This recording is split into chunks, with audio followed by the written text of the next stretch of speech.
Doctor, বাচ্চার কান্নার আওয়াজ পাচ্ছি, ডেলিভারি কি হয়ে গেছে? হ্যাঁ অরুণ সাহেব, আধা ঘন্টা আগেই ডেলিভারি হয়ে গেছে, আপনার ছেলে হয়েছে। আচ্ছা ডাক্তার, একটা জিনিস আমার মাথায় খেলে না, বাচ্চারা ডেলিভারি হওয়ার সাথে সাথে কান্না করে কেন? ধরেন আপনি কারো বাসায় 9 মাস ফ্রিতে খাচ্ছেন, ঘুমাচ্ছেন, থাকতেছেন, হঠাৎ করে যদি আপনাকে লাথি মেরে বের করে দেয়, তখন আপনি কি করবেন?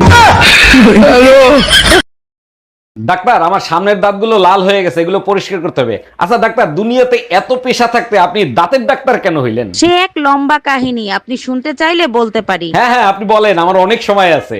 একদিন আমি কলেজ যাচ্ছি, এক দরবেশ আমার সামনে হাজির, তার 2 হাত নাই।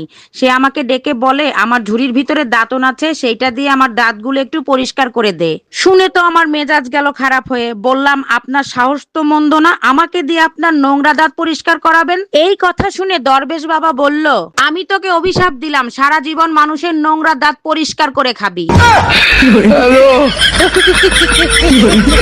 অরুণ সাহেব, আপনাকে এক্সরে করতে বলছিলাম, এক্সরে কি করে নিয়ে আসছেন? জি ডাক্তার, করে আনছি, আপনার টেবিলে রাখা আছে, দেখেন। সর্বনাশ, আপনার হার্টে তো বড় একটা ছিদ্র হয়ে গেছে, খুব দ্রুত অপারেশন করতে হবে। ছিদ্র বড় একটা আছে সেটা আমিও জানি, কিন্তু ডাক্তার ওটা তো হার্টের অপারেশন হবে না, পাইলসের অপারেশন হবে। ডাক্তার দেখেন তো ওর কি হয়েছে, রাত্রেবেলা ঘুমের ঘরে আমার নাম ধরে ডাকে। এটা তো খুব ভালো কথা, আপনার নাম ধরে ডাকে, তা সমস্যা কি? ডাক্তার, সমস্যা হলো কালকে ওর বউ বাপের বাড়ি থেকে চলে আসবে। এক মিনিট, তা আপনি কে? আমি পাশের বাড়ির ভাবি। ডাক্তার, জ্বালা পড়া করতেছে, ওষুধ দেন। কোথায় জ্বলতিছে কই দেখান তো? দেখানো যাবে না, আপনি ওষুধ দেন। কিসের জন্য জ্বালা করতিছে সেটা তো বলবেন। বউর সাথে ঝগড়া করতে গেছিলাম, খেয়াল করি নাই বউর হাতে গরম খুন্তি ছিল। দেখেন অরুণ সাহেব, বাচ্চাকে বাঁচাতে পেরেছি, বাচ্চার মাকে রাখতে পারিনি। ও doctor, thank you so much, একসাথে দুইটা গুড নিউজ দেওয়ার জন্য। এত খুশি হয়েন না, বাচ্চার চেহারা দেখে বাচ্চার মা পলাইছে। আরে পলায় নাই, বউ কুরিয়ার সার্ভিসে চাকরি করে, ডেলিভারি দিয়ে চলে গেছে। ডাক্তার, আমার বউয়ের রিপোর্ট দেখছেন? রিপোর্টে সব ঠিকঠাক আছে তো? কংগ্রেচুলেশনস অরুণ সাহেব, আপনার বউ 6 মাসে প্রেগনেন্ট। আরে ডাক্তার, এইটা কিভাবে সম্ভব? আমি তো বিয়েই করছি 3 মাস হয়েছে। আপনার বইয়ের ভালোবাসা অনেক গভীর তো, তাই বিয়ের আগে প্রেগনেন্ট হয়ে গেছে। ডাক্তার, শুনছি আপনি নাকি মদ ছাড়াই দিতে পারেন। জি, আপনি ঠিকই শুনেছেন, আর ঠিক জায়গায় এসেছেন। তাহলে শিগগিরই আমার সাথে চলেন। মানে কি? কোথায় যাব? গুলশান থানায় আমার 20 বোতল মদ আটকায় রাখছে। ভাগ শালা মাতাল। ডাক্তার, গার্লফ্রেন্ডে কিস ডেতে কিস করছি, তাতে প্রেগনেন্ট হয় কি করে? কিস ডে এর পরের দিন ভ্যালেন্টাইন্স ডে পালন করছেন তার জন্য। আরে ডাক্তার, আমি তো শুধু কিস ডে পালন করছি, ভ্যালেন্টাইন ডে তো পালন করি নাই। বলেন কি, তাই নাকি? তাইলে 100% অন্য কেউ গুলি করছে।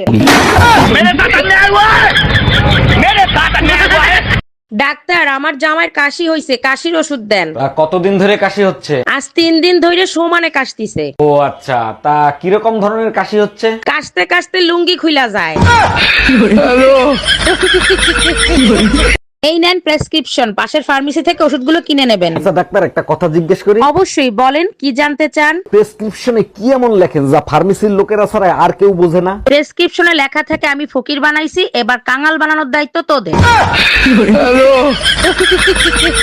ডাক্তার, জলদি কিছু করেন, আমারে কুত্তায় কামড়াইছে। সর্বনাশ হয়েছে, আশ্বিন মাসে কুত্তা কামড়াইলে রোগী বাঁচানো দেয়। এগুলো কি বলেন ডাক্তার? তাইলে কি বাঁচার কোনো উপায় নাই? দেখেন, শেষ পর্যন্ত চেষ্টা করব। এখন যান, প্রেগন্যান্সি টেস্ট করে আসেন। ডাক্তার, ভিতরে আসবো? হ্যাঁ সিস্টার, আসেন। 12 নম্বর বেডের সাগর সাহেবের প্রেসারের খবর কি? ডাক্তার, এই নিয়ে 3বার প্রেসার মাপলাম, যতবার প্রেসার মাপি হাই দেখাই। আচ্ছা ঠিক আছে, এরপরে যখন সাগর সাহেবের প্রেসার মাপতে যাবেন, আপনার উপরে শার্টের বোতামটা লাগায় মাপবেন। বাংলাদেশ থেকে সিঙ্গারা নিয়ে আসছি, এটা নিয়ে দুজন মিলে গবেষণা করব। সিঙ্গারা নিয়ে কি গবেষণা করতে চাচ্ছেন সেটা বলেন। সিঙ্গারার উপরে তো ময়দা দিয়ে তৈরি, কিন্তু এর ভিতরে আলু ঢুকলো কি করে, সেটা নিয়েই গবেষণা করব। 10 বছর আগে জেলাপি আনছি, আজ পর্যন্ত খুঁজে পাইনি এর ভিতর চিনি ঢুকলো কি করে। তুই নতুন আরেকটা সমস্যা নিয়ে আইছিস। ডাক্তার, জ্বালা পড়া করতেছে, ওষুধ দেন। কোথায় জ্বলতিছে কই দেখান তো?